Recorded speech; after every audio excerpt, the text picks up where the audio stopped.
From the people who have no filter. I'm Cody. And I'm Tyler. And this is the Edible Attitude Podcast.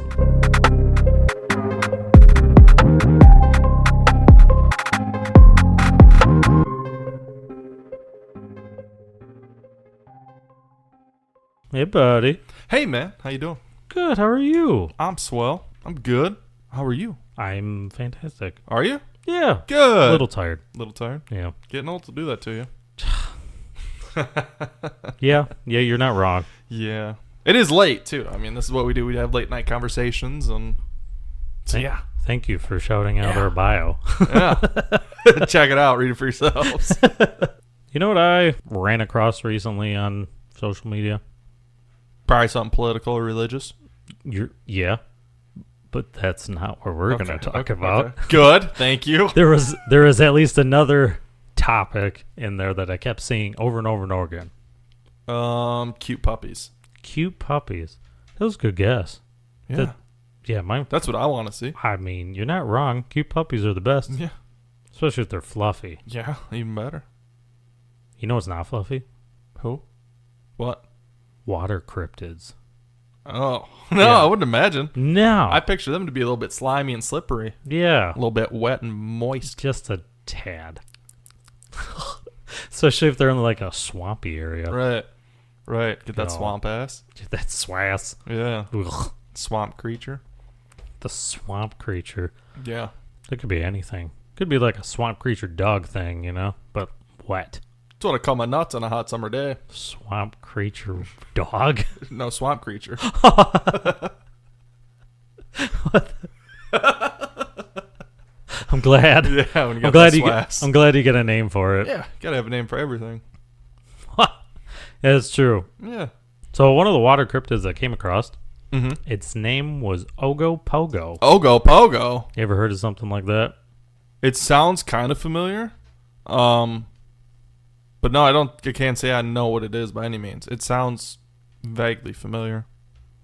Yeah, I didn't know what the hell it was, but I looked more into it. It almost sounds like a side dish to something. A side dish? Yeah, like some steak and Ogopogo.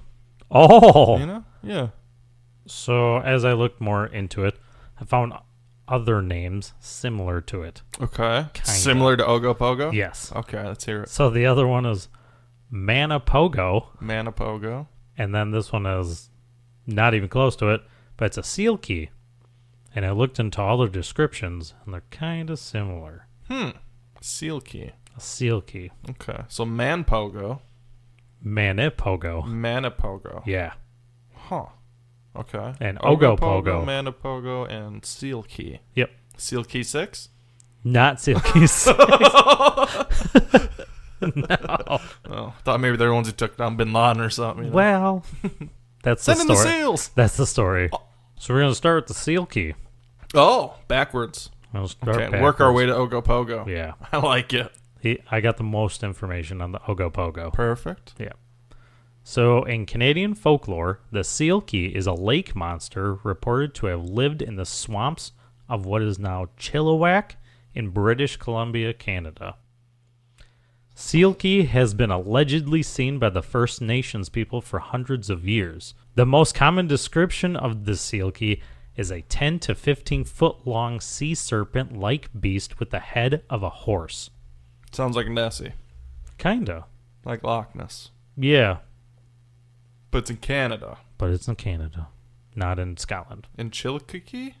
Chilliwack. Okay. So the seal key in Chilliwack is how big? 10 to 15 feet long. That's damn big. Yeah. 10 to 15 foot. Oofta. See, this is why I don't like deep water that much. Like, I like fishing a lot, right? I'm okay with swimming kind of too, but then I start thinking about these things that could be down there. Yeah. In this deep water and how big they can grow in that water. Yeah. Especially if they're down in the bottom. Have you seen a big catfish or like a northern pike or a muskie? Yeah, they're huge. They're terrifying. Yes. Yeah. Like a marlin? A marlin is massive, bro. That's in the ocean, right? The marlin. I'm just talking about lakes. Like freshwater, not saltwater. Saltwater, ocean, that's a whole different size that's of true. creature. Yep, you're right. That's insanity that makes me totally uncomfortable. I don't think I could have crossed over on the Mayflower. No. But even just our rural, like, normal lakes, freshwater lakes and rivers, the catfish in them rivers and lakes Are huge. will swallow a baby Oh, yeah. whole. Easy. Not even blink. Or a medium-sized dog. Small lady, Small lady. gone. Gone from the toes to the top. Gone. Just swallowed up. How It's small are we incredible. talking about? Like 4 foot? 5 foot? Yeah, 5 foot max, like a $110. $110. Yeah. That is a tiny chick. Yeah, a little petite lady. Yeah. Yeah. Okay. Just swallowed up whole. Just gone. Gone. Forever. Don't even get me started on those Amazonian rivers. The Oh, creatures yeah. over there. Mm-hmm. Them things are even worse. Yeah, those are not fun Right, to so, even look at on yeah. Google. And then we talk water cryptids that are 10 to 15 feet. You got my skin crawling, bud. Thanks. It gets better. Great. It gets better. Most descriptions talk about how the creature was a snake-like with 2 heads, even though we just said it Even was worse. had a head of a horse. Right. 2 horse 2 heads. horse Oh no! And imagine how big them heads are if it's 15 feet long. You know it could, you know what that thing could do? It could do the nay-nay. It sure could. Dad jokes. 1 nay per head. Yeah. Yeah. Mostly black, the serpent had red circular designs. Some of the longhouses in the local villages were defined by large house posts with seal key designs accented with red paint. So is that supposed to be like an ode to the creature? Like, hey, we love you, don't eat us. Probably. Okay. Yeah. Yeah, people could, are into that kind of stuff. I could see that. Okay. So they're praising the beast. Yeah. Letting them know that, hey, we see you. We see you, big dog. Yeah, we know you. We respect your Right. space type thing. We Right. won't, mess with you. But like 2 horse heads, I think there's at least one kid out there that would have been like, I want to ride that thing. Well, yeah. I would have. At that age, sure. Yeah. Yeah. I'd try to catch it. 100%. Right. Cocky as hell. Right. Huh? Now as a fully developed adult, no, I'm good. Nope. Stay away, bud. No, way smarter than that. Yeah, I'm good. Well, Yeah. Catch Yeah. me at the right time. yeah. When I'm feeling adventurous. Yeah. A little fresh hit of O2 and I'll be on my way. Hell yeah. One of the first Caucasian settlers of the region, Isaac Kipp, reportedly saw a silky and spoke how he was told by the local people never to turn your back on the beast, saying, don't turn around. If you do, you'll be sick. Like an omen. Oh. Yeah. Like, sick and die? Mm-hmm. Like a curses him So from it's super power, too, huh? It's not like it could have just been some old creature that lived by chance, through Right. like Cretaceous period or something like that, like somehow this thing survived. No, it's got, but it's making you sick, dude. Yeah. It's casting powers upon you. The First Nations really respected odd creatures, it sounds like, because we've been reading a lot about different First Nation creatures lately. Right. Cryptids, mainly. They got good ones. They got real They good got ones. good ones. Yeah, I mean they're very interesting. Hella history on them, too. Right. Like, it's real description-based. Right. A lot of people have seen a lot of weird shit. Right. Maybe there's something to it. Who knows? Yeah, I mean, their stories are pretty intricate. Right. All stories have a meaning. Yeah. Just got to decipher that meaning. Yeah. Maybe it's real. Who knows? Yeah. Or they just love water. And they're like, don't turn your back on the water. And that was like a water protector spirit thing. Right. Yeah. Maybe. Could be. Who knows? But in Cool. double-headed horse snake-like creature. Terrifying, godlike monster. Yeah. Good way to strike fear into the kids. No shit. Stay away from Just the stay water. away from the water. Yeah. Just don't go near it. Could be what it is. Teaching a little respect in there. That kind of thing. Yeah. When was this? It just says in folklore. It doesn't really give a date. Okay. So folklore is Who knows? Literally any time. right. Yeah. Mm-hmm. Been around for a while. Yeah. I'd say 100 years or more. It's good folklore. What length. says they've been talking about it for hundreds of years. Right, I'm just saying for it to become folklore, it needs to be at least 100 years old. Oh, that would make Anything sense. above 100 years old, folklore. Who do you think that decides who puts the stamp of folklore on Approval, something? folklore approval. Yeah. The government. Is there like a committee?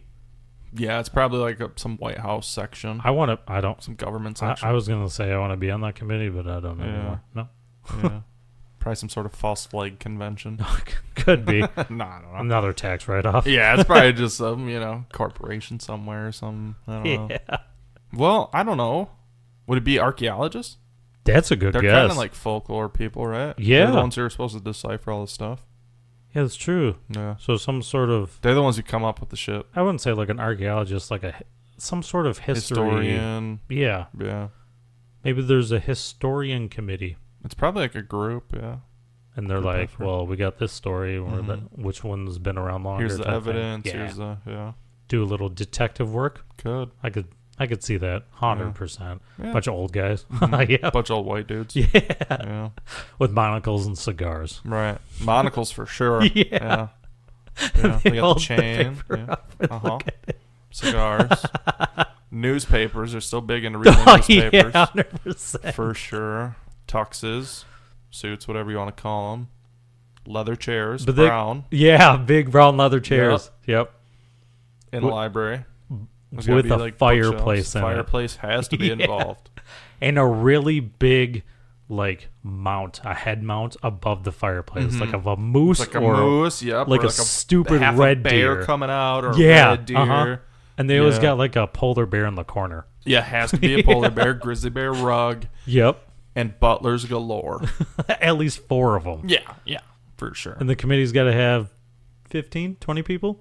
Yeah. Uh-huh. Yep, and faint screams of people trapped in the basement, probably. Whoa. That's what old white dudes are into, I'm pretty sure. Pretty sure some of them are just into farming. Maybe, yeah. I don't know. Just hear a lot of weird shit about old white dudes. So moving on, because I don't have much else on the seal key, and I couldn't find much that wasn't just repeated over and over and over again. Right. The next one is the Manipogo. Manipogo. This one in Canadian folklore is a lake monster said to live in Lake Manitoba in Manitoba, Canada. Manipogo and Manitoba. Yep. Huh. The creature was dubbed Manipogo in 1960, the name echoing British Columbia's Ogopogo. So it kind of matched up with it. Right. There's also a lake Winnipegosis monster called the Winnipogo instead of the Manipogo. It's just like a theme for whatever area of Canada you're in at this point. It's like, you're in Winnipeg, it's a Winnipogo. If you're in come on. It's thought possibly to be the same creature since the lakes are connected. So, probably. It's a good guess. It just kind of ventured down. I feel like Manipogo could be a redneck word of the day or something. Manipogo down to the gas station. I done picked me up a Hershey bar. Manipogo back. Yeah, 100%. Yeah, I don't know. That was just stuck in my head for so long. Manipogo. Manipogo here, Manipogo there. Manipogo 5 hours away. Winnipogo there, and Winnipogo here. Yeah, 100%. Oh, a pogo over there, too. The monster, this one, is described as being 13 to 49 feet long. Whoa! That's such a huge variation. 13 to 49. That sounds like a bunch of rednecks, too, out there drinking beer. Hey, Billy Ray! That thing was 13 feet long! They measure it with their thumb. No, Bobby Sue, it was 49 feet! Well, daggum, I'm going to pogo over there and check it. Yeah. Such a wide range. I don't know what to believe. So it's at least 13. 10 to 49 feet long. Yeah, give or take. Oh, no, that was the silky. The silky is... Silky, that's right. Okay. Yep. Different creatures. Yep. This one is 13 to 49. This one, yeah. Wild. Such a difference. Maybe it can change sizes. Maybe it's a metamorphosizing creature. Like it sheds its skin? No, it just And grows changes longer. shapes and elongates and kind of like a puffer fish, right? Or like a squid or octopus. Or squid or octopus, yeah. Or jellyfish. Yeah. It's described as a long, muddy brown body with humps that show above the water and a sheep-like head.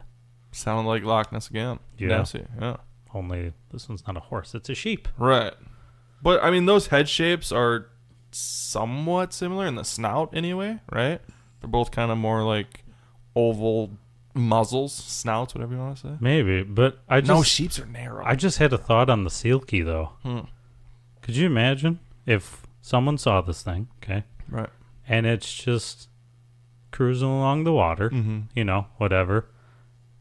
And one person's looking at it, and another guy comes up behind him, and he goes, "Whose horse is that?" What if it sounded the way, like its name is Seal Key, right? Yeah. And it was doing that, right? And it just looks over and goes, Seal Key! And just goes in the water. Like a call or something. Like a call. Like, hooty-hoo! Hooty-hoo! Seal Key! Yeah, 100%. Yeah. The local native population has legends of serpent-like creatures going back hundreds of years, like we said before. Sightings of the lake monster have been reported since the 1800s. So this one has a date on it. Okay. A fun fact about Lake Manitoba is that the community of St. Laurent on the southeast shore of Lake Manitoba holds a yearly Manipogo festival during the first week of March. Yeah, that's what people do. Yeah. You got a little mascot, and they have a little festival and a little party. That's Just cool. celebrate it. And they dress up. Yep, probably. Like have everybody in one of those sectioned horse or dragon things, but it's the Manitoba Manipogo. Right. Yeah. But it's all just brown and slimy. Yeah. Yeah. Sheep's head. Yeah. 49 foot long, slithering through the crowd. Jeez. Just touching things. Right.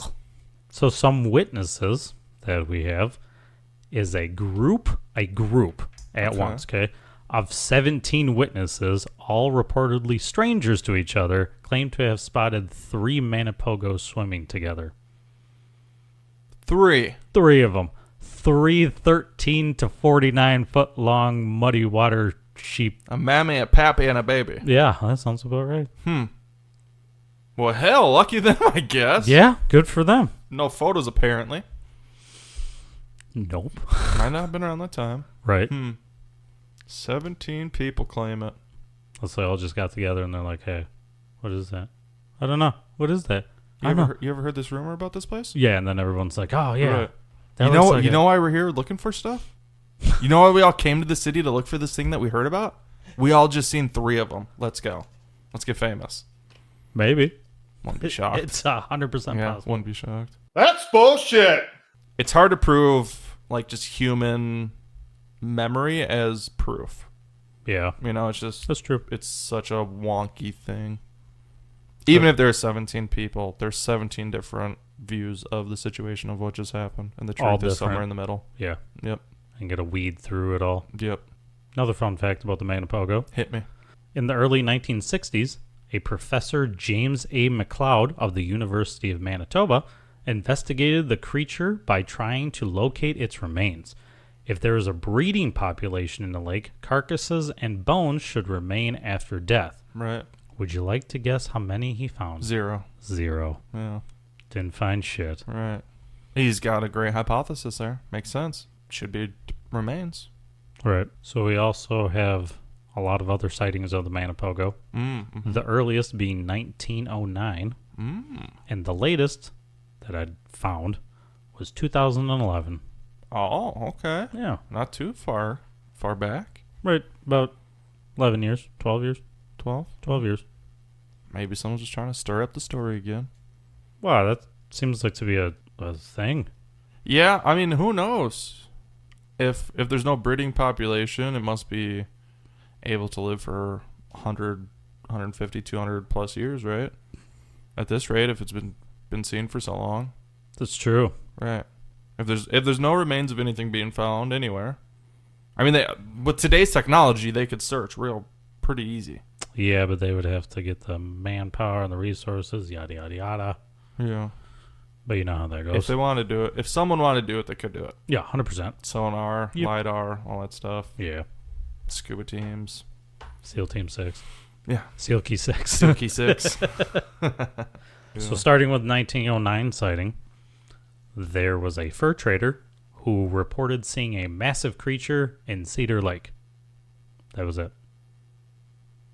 Could have been a big catfish. No shit. Like, Could have been a stump. Right. For all we fucking know. Right. In 1935, a timber inspector and a friend saw the creature. On its head was a single horn, and its head was small and flat. To them, it looked very much like a dinosaur.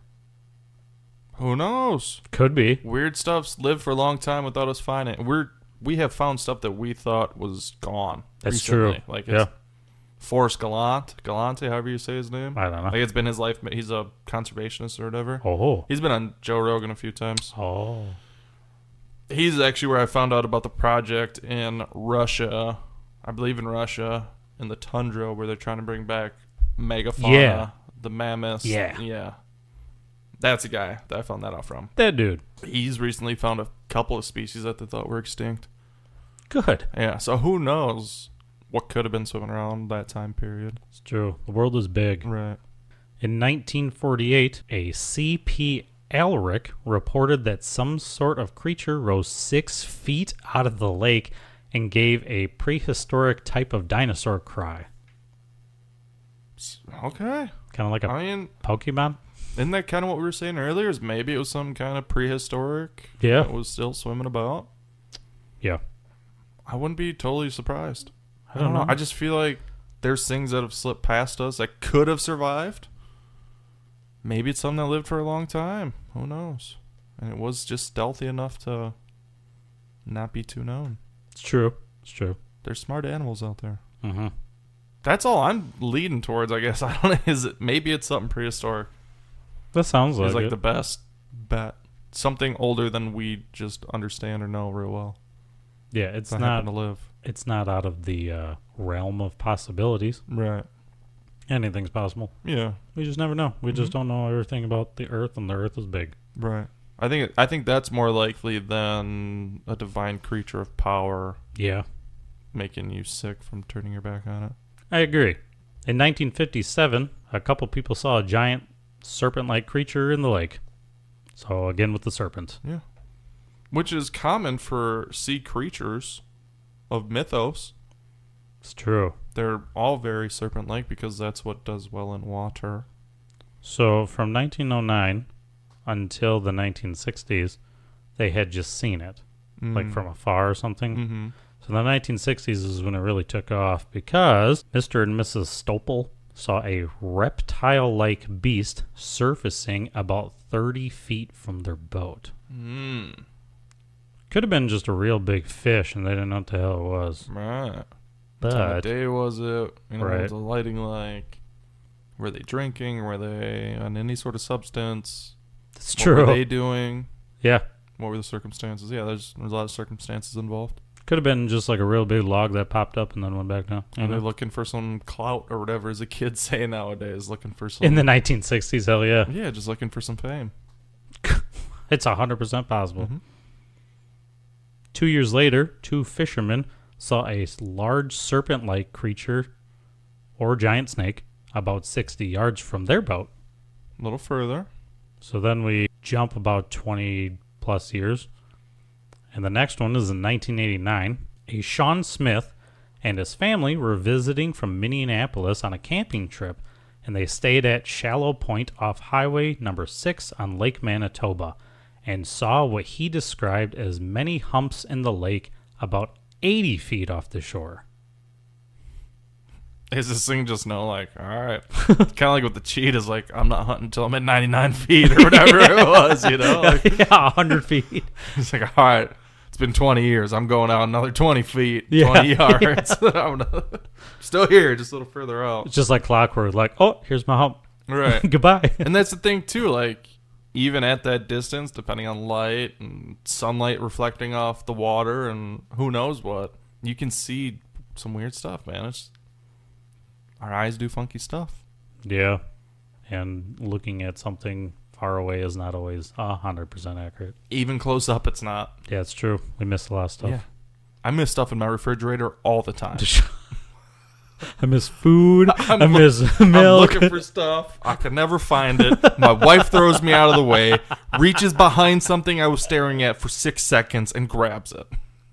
Every time. Every time. So, yeah. It's just hard to believe human accounts. Unfortunately. As just a base of evidence. Yeah. As your sole evidence. It's hard to trust. It's definitely not accurate whatsoever. So fast forward another 20-ish years.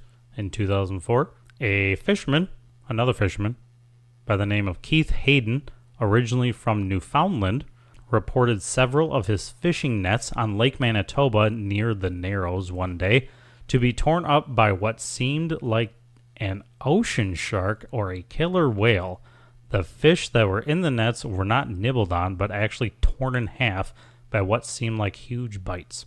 I mean, that could be either one of those animals. Crocodile. Yeah. 100%. Who knows? Real big piranhas. Well, they're more nibblers, I think. Oh, I suppose, yeah. But yeah, big bites would indicate shark of some sort. Not necessarily just great white. There's all sorts of different kinds of sharks. Yeah. Crocodiles. Yep. Are there crocodiles in Canada? I don't know. I don't think so. Alligators? No. No. Too no cold. Crocs, yeah. Too cold. And in a lake, there's probably no sharks or orcas. Right. So, that could be muskies, though. Muskies take big... They got huge mouths, man. Oh, that's true. Yeah, pikes. What about pikes sturgeon? Get huge. Sturgeon don't have teeth. Sturgeon don't have teeth. No. They get huge, though. Swallow you whole. Muskie. It's probably a muskie. Muskie, pike. I don't know what else is up in Canada either. Trout have teeth, right? Maybe. I don't know. They can Do be they? pretty damn big. I feel like the muskie is the most... Predatorial. Like yeah, predator for sure. type animal, for sure, yeah. Oh, yeah. Trout got teeth. Oh, yeah. Oh, hell yeah. Yep. Those things would chomp those fish in half. Easy. If the fish were small enough. Yeah. What are the deep water fish that people always go for? Like around us. Not trout, but... Bluegill. No. Suckers. Bullhead. Pumpkin seed. Largemouth bass.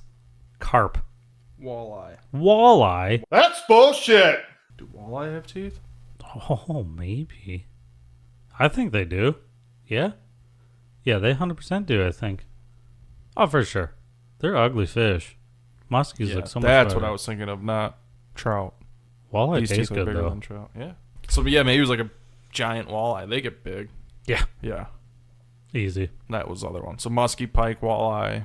Take a pick. Yeah, would be my 3 thoughts of lake fish. I don't think the killer whale, though. That would... that's a stretch. Not in a lake, yeah. No. No. 5 years later, several residents at Twin Lakes Beach were reported seeing several humps a few hundred yards from their lakefront cottages. In 2009, okay? No photos were taken in 2009. Come on, guys. Jeez. We had the tack. I read that when I read that, I was like, really? Did you really? No. No. Mm-mm. Are you sure? And the last one, or the latest one, is in 2011. Many sightings of several humps emerging and then submerging seen offshore at locations like Marshy Point, Scotch Bay, and Laurentia Beach by several security personnel patrolling flooded cottage and home areas. So what if it's just like this really old, gnarly tree that's just been bobbing around this fucking lake for like 100 years, dude? Just making its way around the lake, and people just see it at stupid random times, and it looks nefarious, but it's just a log half underwater bobbing about. Just a tree. Yeah, just a tree. some just big old thing that fell down. Some logger threw it in. It's like, you know what? This thing looks pretty nuts. Let's throw it in and see what happens. We should call it in. Yeah. Let the story begin. Yeah. Got to keep it alive, man. Wouldn't that be hilarious, though, if that was like a family secret, right? Of the Like, that Manipogo. was your family secret. Like, you can't tell nobody, dude. Like, great-grandpa Willie planted this fucking thing in Lake Manitoba 150 years ago. And people have been going nuts about it ever since, man. This is incredible. If you ruin this, I'm going to kill you, child. This is our family's legacy, okay? Now you know. We are the Manipogo. They have some stupid sign like, "Oops." Some secret room in their house where it's all just devoted to like all the newspaper clippings and clubs and all the dispatch calls. Just a trunk full of shit. Yeah, shrine to it. Yep. Yeah. Locked off to guests because nobody outside the family can know. Oh, it's behind a bookcase for sure. Yeah. You can't know about it. No. But yeah. Yeah, I could see that. Yeah. Being all weird. That's my theory. Hollywoody shit. It's probably because the initials on it or something. on the belly. Yeah. So no one just wants to go near it. That thing's just been doing cartwheels for years. Bobbing and spinning and bobbing and spinning. That's why one thought they had a horn, but it's just a limb sticking out. Where's the end of just like a bark sticking? Yeah, just a piece of bark that broke up. Yeah. Yep. I can see that. So that's all I got on the Manipogo. We solved it. We're going to close that chapter. We got this one. If you're enjoying this topic and would like to talk more about it, you can find us at Edible Attitude or at Edible Attitude Podcast on Facebook, Twitter, or Instagram. The last one was the most information-filled. Okay. This one is the Ogopogo. Ogopogo. In Canadian folklore, the Ogopogo is a lake monster that is said to inhabit Lake Ottawa? No. Oh. Okanagan Lake in British Columbia, Canada. Mm-hmm. The lake is the largest of the 5 interconnected freshwater fjord lakes in the Okanagan Valley. Named after the First Nations people who first inhabited the area, some scholars have charted the entity's development from First Nations folklore and widespread water monster folklore design. The Ogopogo now plays a role in the commercial symbolism and media representation of the region. Wow. Yeah, so it's had a huge impact. Yeah. I mean, this one, like I said, it's a lot. Like, this is the one. This is the one. This is the cryptid you got to watch out for. So my only thing I want to keep a mental note of is the 5 interconnected lakes. Yep. Like, that seems like it's going to be a huge thing as to why they can't find it, because it's... That would make sense. That would make sense as to why everything looks so different. Right. You know, but the same at the same time. Right. All sea serpent-like. Maybe this is Mammy or Pappy Pogo. The original, you know? Yeah. The original Pogo. Yeah. Does Pogo from the Umbrella Academy count? The monkey? Yeah. I forgot about that. Pogo. I don't think so. Maybe it's an ode. Could be. Well, he's British, right? That makes sense. Hey, it works. So some background on this thing. The lake monster has been mostly described as being a serpentine creature with smooth, dark skin with a large body thicker than a telephone pole and being up to 50 feet in length. This one's even bigger. Up to 50. So the Manipogo is about the same size at its height. Sounds very serpent-like as well, again. Okay. All right. Another big snake in the water. This one, though, the monster has said to move at incredible speeds, coiling its body in vertical undulations and propelling itself with a powerful tail. If it's 50 foot long, I would expect it to be pretty powerful and fast. Just whipping that thing, dude. Right. I've seen snakes move in water. They're not super fast, God. but some of them can move pretty dang quick. So, yeah. Put that at 50 foot long. Even those snakes in, like, the sand. Right. The sidewinders, whatever there. Yeah, those things cruise. Right. So, yeah. Give it the strength of muscle at 50 feet long. I can imagine it could do some pretty powerful shit. Yeah. Yeah. Especially if it's coiling itself and just... Could you imagine coiling and then... Lunge, coil, lunge, Yeah. coil, lunge. I feel like there'd be a lot of commotion in the water when that happens. That'd be a lot. Right. People would be definitely... Aware of the situation. Yeah. Right. Well... Yeah. Well... Well...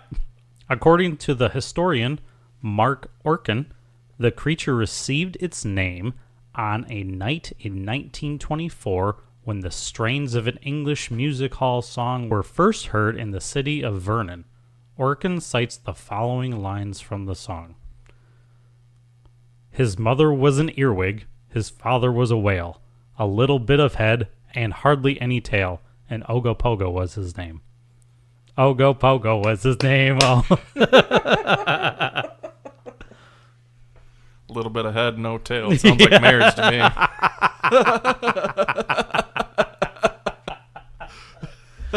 Oh, God. And hardly any tail. Oh, Same thing.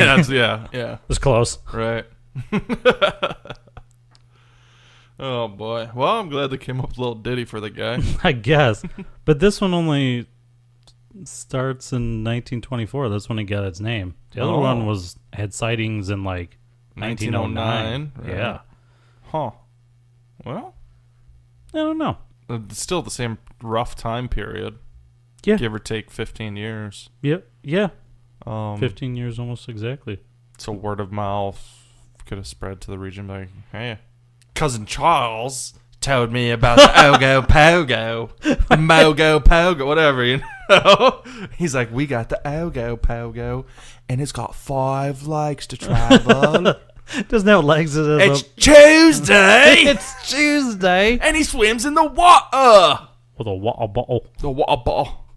So yeah, I don't know. You know, maybe it's just a family thing, you know. Sure. Uncle Richard told his brother, we got the Manipogo going over here. You get the Ogopogo going. There you go. Yeah. See who can live longer. Oh, maybe. Right. They're taking bets. Right. He also notes that a somewhat different form of the song appeared in the Vancouver province in 1912. Additionally, the creature may sometimes be referred to by the pet name Augie, and smaller creatures may be referred to as Ogopups. Ogopups. So they got different names for these things. So they got smaller ones swimming about? I guess so. Ogopups. Ogopups. Augie. Okay. White people are weird, man. White people. Fucking white people. God, I like nicknames. I get it. Ogopup. Feel like you could have done something a little better, but it's not They bad. could have been more clever about it. Yeah. They didn't have the internet to help. They had to think Yeah. about it. Could have gave like a rapper name like Lil Ogo. Lil Pogie. Lil Pogie. Lil Hoagie. Yeah. Lil Pogie. That would have been good. Little history on it. Mm. The Ogopogo is more closely tied to native myths than is any other lake monster. Really? Yeah. Okay. Different Canadian natives regarded the Ogopogo, which they called the Naitaka, as an evil supernatural entity with great power and ill intent. It has various translations, such as water demon, water god, or sacred creature of the water. Sick. Yeah. What was that name again you said? Naitaka. Naitaka. That sounds like a sick, like, ninja name. Naitaka. Naitaka! Hoi! Yeah. I like it. That's cool. In the native lore, Naitaka demanded a live sacrifice for safe crossing of the lake. For hundreds of years, First Nations would sacrifice small animals before entering the water, getting rid of them. Sacrificing animals before you go in the water. Can you imagine that? You just gut some blood in the water and go for a bath. Here's a squirrel. Here, Ogopogo. I guess. Got to make a sacrifice. Damn, dude. Safe passage. It's rough. Yeah. Got to do what you got to do. man. Yeah. Oral traditions often described visiting Chief Tim Basket, who rejected the required sacrifice, denying the existence of said demon. But upon entering the lake on a canoe with his family, Naitaka, quote-unquote, whipped up the surface of the lake with his long tail, and the canoe and its occupants were sucked to the bottom of the lake. The Naitaka was often described as using its tail to create fierce storms to drown its victims. In 1855, settler John McDougall claimed that his horses were sucked down into the water and nearly hit his canoe before he cut the line. Damn. That's funky. That's weird. I don't know how to explain that one. Yeah, neither do I. Just a random water fucking whirlpool. Yeah, the only thing I could think is if there's something geographical under the water that could cause some sort of disturbance. What if it was like a tornado and they didn't know what the hell it was? You know? Maybe, and that's it how made they a just whirlpool? described it. Right. Yeah. Could be. Yeah, I'm just trying to think of what else underneath. Because there's no real, like... I mean, it's not like Yellowstone, right? There's no hot springs under there or something that can cause... Geysers is what I'm thinking of, I guess. I don't think Sort of disturbance under there. Not that I know of. See, I don't know what else Could really cause something like other than a tornado, maybe, or Yeah, that's wild to think of, though. yeah. Interesting. How would you feel if you were just in a canoe and all of a sudden tornado just right down next to you? Probably wouldn't feel much at all. For long. Yeah. Cold and wet. Is that what you're looking for? I don't know. Yeah, but what if you made a sacrifice first? Soiled pants a bit? And then... I'm not walking around making sacrifices. I got a dog. No, I'm just saying, like, what if you had to make a sacrifice? You She's know, like... kind of old. Don't do that. Then you just, like, caught a rabbit, you fucking sacrificed it, and then the whirlpool still hit you. What would you be thinking? Like, fuck you. I didn't sacrifice the right one, huh? Like something. What the shit, Ogopogo? Should have been a sparrow or something. Small bird. Yeah. Can you, like, not do serpents and lizards and stuff? Would that be too offensive? Do you have to I don't know. Like birds and It's like just- mice and it's just shit a that would small wanna eat creature. squirrels? Small cats and dogs. Not me, but, basic animalistic humans. According to Pat Raphael of the West Bank First Nation, the demonic view of the Naitaka came about through miscommunication between Canada's early European settlers and the Okanagan people. You don't say. Yeah. That couldn't happen. Never. It never does. The Okinawa people were probably just like, yeah, we got this cool water spirit over here. Might have to, offer it a little something, be respectful, be cool. White people were just White like, people oh, were like, no. There's a demon! Call the Pope. To other tribes, it's a sacred spirit of the lake that protects the valley. The spirit was said to dwell in caves under Rattlesnake Island, or a.k.a. Monster Island. See, I wouldn't be living in that spot. Nope. If there's stuff named like that around me, I'm probably not going to be there. Ooh, nope. Rattlesnake Island. Is that what you just said to me? Rattlesnake Island. Ugh. Terrifying. Just a thought. Just a little island full of little rattlers. Stranded on Rattlesnake Island. What's your first move? Jumping into the water. It's got snakes there, too. They know how to swim. I'm getting out of there. I'm just going. I don't care. You just wake up and you're sitting and you're just surrounded by rattlesnakes. Nope. Mm-mm. And No, I'm not. Like, it's you. You are this post on the microphone stand. Not fucking, This I'm is not the doing size it. of the island, No. and it's No. all snakes. No. What do you do? It's like that. What was that Indiana Jones movie where he dropped into that temple full of snakes? Oh, yeah, I don't remember. I was so scared of that. You have no idea. Like, when I saw that, I was like, same way. never once. Same way. I would never. I would die immediately. I It's like wouldn't in even know what to do. Jackass, or it might even been on Viva La Bam. I think it was on Jackass, though, where they had a snake pit Yes. that Bam fell in. That was My Jackass. heart was like clenched. They that. were huge. I was screaming like Bam on my inside because I was freaking out. Dude. Right. I can tell you what I would do in that situation, though. I'd have a heart attack and I'd die in that spot. I would starve to death. I wouldn't move. I would sit there. I wouldn't move. Just yeah. tense as fuck, just not moving. Right. Not making eye contact with a single one of them. No, I wouldn't do that ever. Right. Not even on accident. I would just keep my eyes closed and meditate to death. I would not think about the fact that you could feel them all over you. Just Right. every muscle moving. And if they all start rattling, which they would, you would literally feel it. Yes. Yeah. Not only you would feel it on your hair and the vibrations you would feel. Stop. We're done. Moving on. We're moving on. That Yes. was disgusting. Okay. That's bullshit. We get a bunch of sightings about this guy, too. Perfect. A lot of them. The first sighting I found was in 1872. So this one goes back farther than the Manipogo. Yeah, okay. But, which doesn't make sense. So, yeah, what was with that 1924? Oh, he got his name. So they may have seen it, but he was named. There was no sightings, but that's when it got Right. its title. Okay. All right. Like white people title. It's stamp of approval, you know? Right. It's in Yeah, a song, it counts. That's when it hit the Yeah. age of requirement. Yeah. Anyway, we got 1872 all the way up until September of 2018. Dang, real close. Okay. The first detailed Ogopogo account was from a white settler in 1872 named Susan. I thought you were going to say Karen.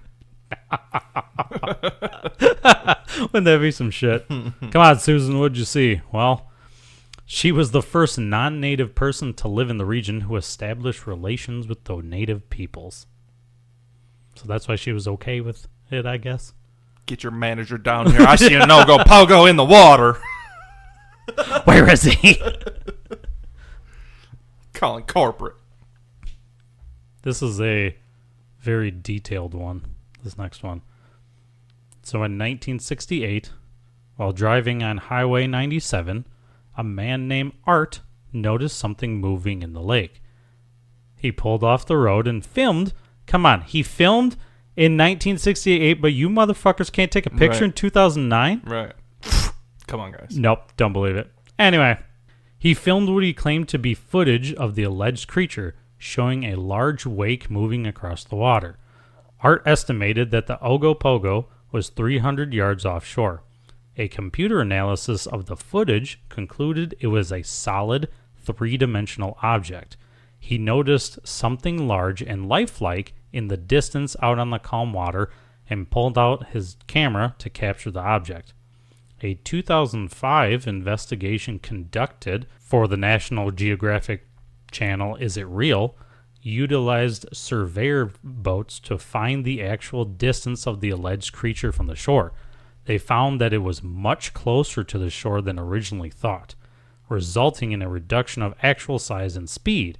They concluded that it was likely a real animal, but its size has been greatly overestimated, and that it was probably a waterfowl, otter, or beaver too far away to be identified. That's a whole lot smaller than 50 feet. No shit. A waterfowl? A Making waterfowl. a large wake, though? No, it might have been like a swan. Just cruising. I don't think I'm going to notice a duck. large wake from an otter 300 yards out. They're not Right. going to make a large wake. No. Right. But he had his camera, so I don't know what cameras could do back then. I'm assuming there was some type of zoom, like a focus Yeah, I'm almost. sure there's a focus of some sort at that point. So it could make it look closer. Maybe he misjudged it. Then again, in 2005, they had better research equipment. Right. So They did identify an object. it was three-dimensional and solid. But the man said it was a large wake, so maybe he's just bluffing it too and, doctored up the imagery of the video. Could, maybe. But yeah, I mean, a large wake for that small of an animal is just not going to happen. I don't know. Unless you got a crew of them. But even then, I don't see it happening. Just a lot of otters in a row. You would need a ton of them to make a large wake 300 Right. yards out. Right. Yeah. Like, you would have to notice it. Otherwise, it just looks It'd have to be a coordinated swimming event of some sort. Like Water Olympics or some shit. I don't know. for otters Yeah. and waterfowl. Right. In the 1980s, a local tourism agency offered a cash reward for a proven sighting of the beast. They announced that the beast must be filmed and not captured. The Ogopogo was then listed as an endangered species. In 1980, around 50 tourists watched an alleged Ogopogo for about 45 minutes off of a beach in Kelowna. Larry, who is a tourist from Vancouver, shot some 8mm film for only 10 seconds, but skeptics have suggested that it was only a pair of otters. Here we are again. Back with the otters. So maybe there's got an otter problem in the area. They must. Right. Something in the area there is making people see some shit. I can see why they set the stipulations of don't capture it, video only. Yeah. They just, if there is this thing, if there's only one of them, we don't want people going out and injuring it, hurting it. Yeah, we want it to survive. We just want some video footage so we can set the professionals on it. And document it. Right. So, I mean, that's fair. That's good. Good humanitarian practices. I'm down with it. Yeah, but I don't think anybody, won the contest. Doesn't sound that way. No, it's just otters didn't count. Right. In 1989, John Kirk reportedly saw an animal which was 35 to 40 feet long and consisted of 5 sleek jet black humps with a lashing tail. He believed it to be traveling at around 25 miles an hour. That's pretty quick. For a 35 to 40 foot long thing? Yeah. Yeah, I mean, that would make a wake. That would. Right. For sure. Right. Especially if it was that big. Right. Moving at that clip. Yeah. Yeah. And the 10-second footage one either. Like, why was it only 10 seconds? I feel like if I had something that incredible in front of me for 45 minutes, I'd have been recording as much as I possibly could have. Yeah, and again, they were recording in the 80s, and where's your phone in 2009, people? Yeah, right. Oh, shit. Exactly. Yeah, I don't know. A lot of the stuff just doesn't add up. I could see how, let's say you got a family of otters out there, you could see dark humps out there. Oh, yeah? You know, sure. Yeah. That makes sense. I get that. 100%. I would absolutely. Yeah. That makes sense. Right. Maybe just got a dumb one in the back, flapping about a little extra, splashing about. Just having fun. Right. Just having a blast. Yeah. Just a kid. Maybe there's kids on the back splashing. Yeah. You know, who knows? That I get. Or he's throwing a tantrum just splashing. I don't want to go get dinner, Mom. Yeah. Nothing's lining up yet as far as evidence for yes. Yeah, I don't know. Believe. In 1992, a man named Paul videotaped something or some things that were traveling just below the surface of the water at a fairly good speed, estimated at 5 miles an hour. A boat towing a water skier suddenly appears in the frame, and the skier falls into the water near the object. Within several minutes, Paul made 2 other videotapes, each showing what appeared to be multiple animals in the water. Again, it was only suggested that it was just several otters. Yeah, sounds like stuff swimming past underwater. It's hard to tell sometimes.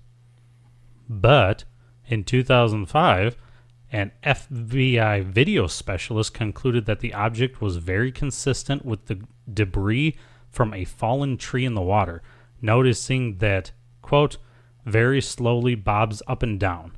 He also pointed out that the alleged creature did not react to the water skier, and the skier did not seem alarmed. Sounds about right. Again, back to tree in the water. Back to tree. This one probably didn't have anything carved into it. Right. Just debris. Just debris. This one is in 2008. Perfect. A local photographer named Sean and his girlfriend his name is not Sean and his girlfriend. His name is Sean, okay. And his girlfriend is named Jessica. All right. They were sitting by the lake shore of Peachland as she noticed a disturbance in the water. Sean snapped a photograph, but his camera died. And wasn't able to capture more. Sean never publicized it, but described it as having black hump-like ridges. 8 days later, south of the original sighting, Sean pulled his car over at the Highway 97 project that was happening. So again, Highway 97 like before. And Jessica then spotted another disturbance. He this time snapped 11 photos of the unknown object as it was surfacing near a boat. However, Sean has only shown 3 to 4 images to the public. Why are you bogarting it, Sean? No shit. Pass it up, man. Let's see what you got. Or it's just water, and there's nothing there. He ain't got shit. Yeah. One of the pictures shows a tail or neck-like object surfacing the water, while the other shows the back and head of the creature. Sean estimated the creature being 18 to 20 feet long, estimated from the boat in the background of the picture. The photos were examined by local experts, and a man named Chris, who ran the local fishing department, cataloged every single species of the lake and concluded it didn't look like any known animal of the lake. A biologist then noted the black-red texture was possibly a different creature or pollution. Right.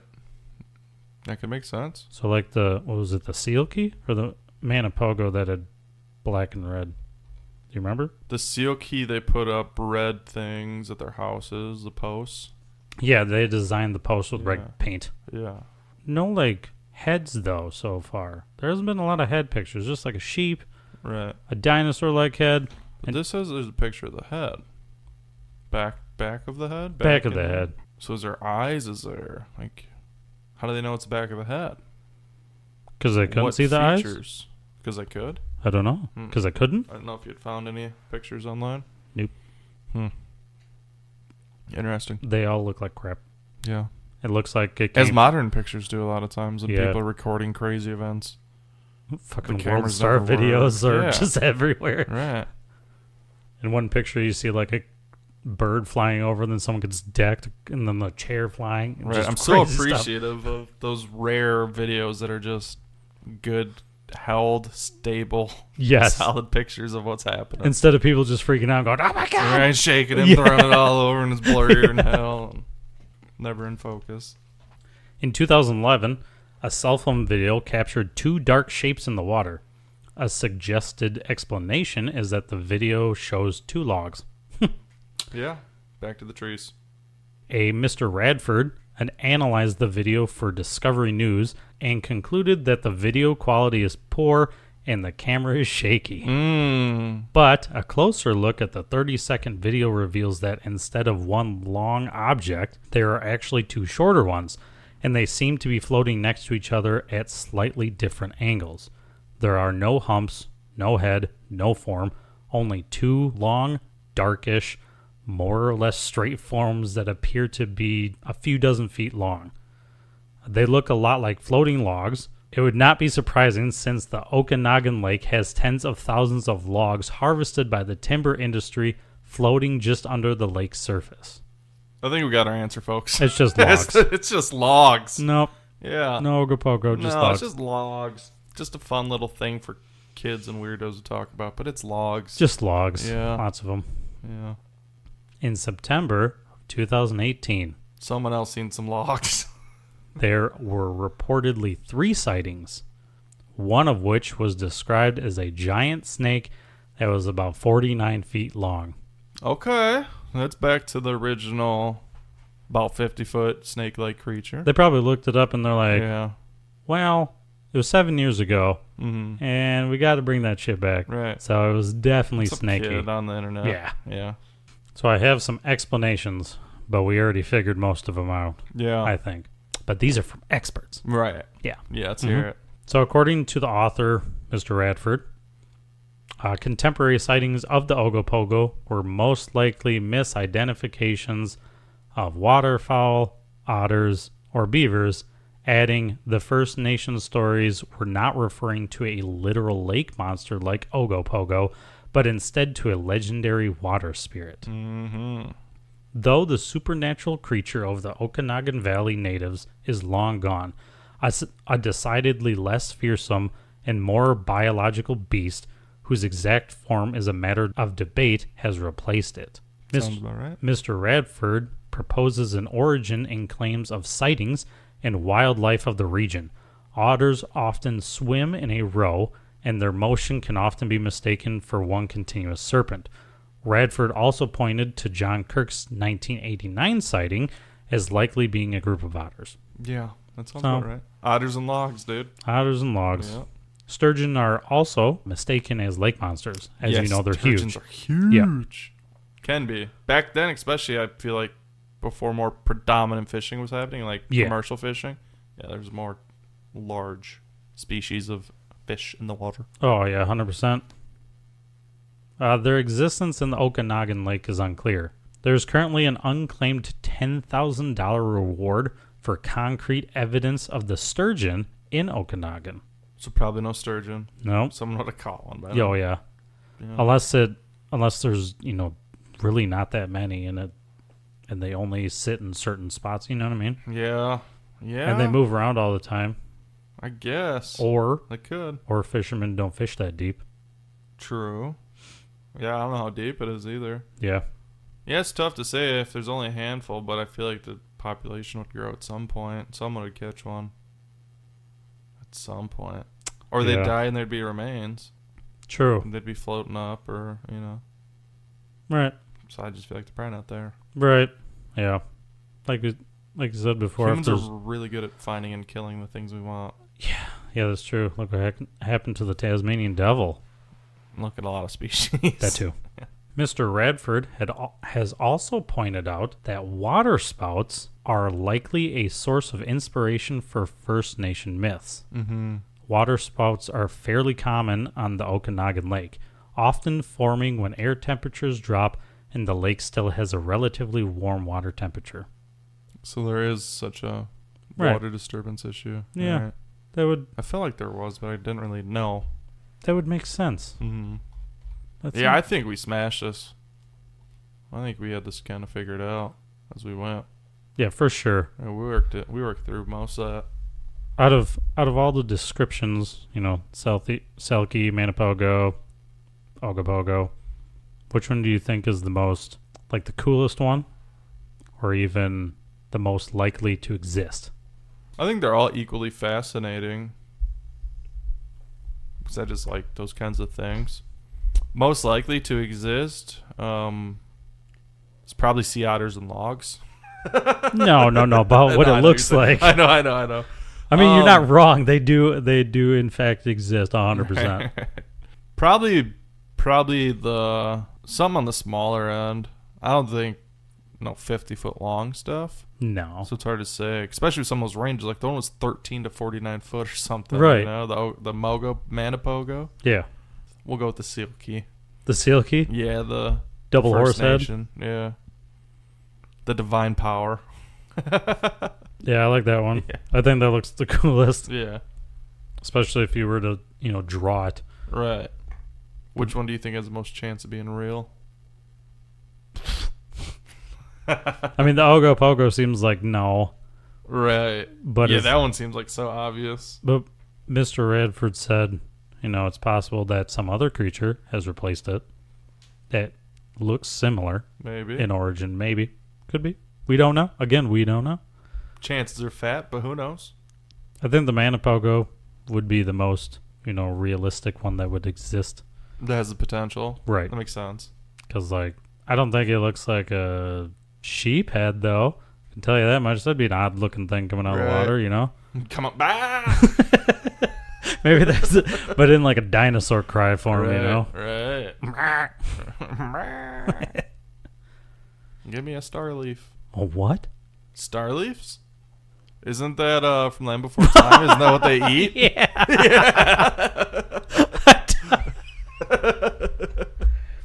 You're right. Yeah. You're right. 100%. Yeah. Well, thanks for coming, everybody. Thanks for listening. Thank you so much, everyone, for being here. Let us know what you think.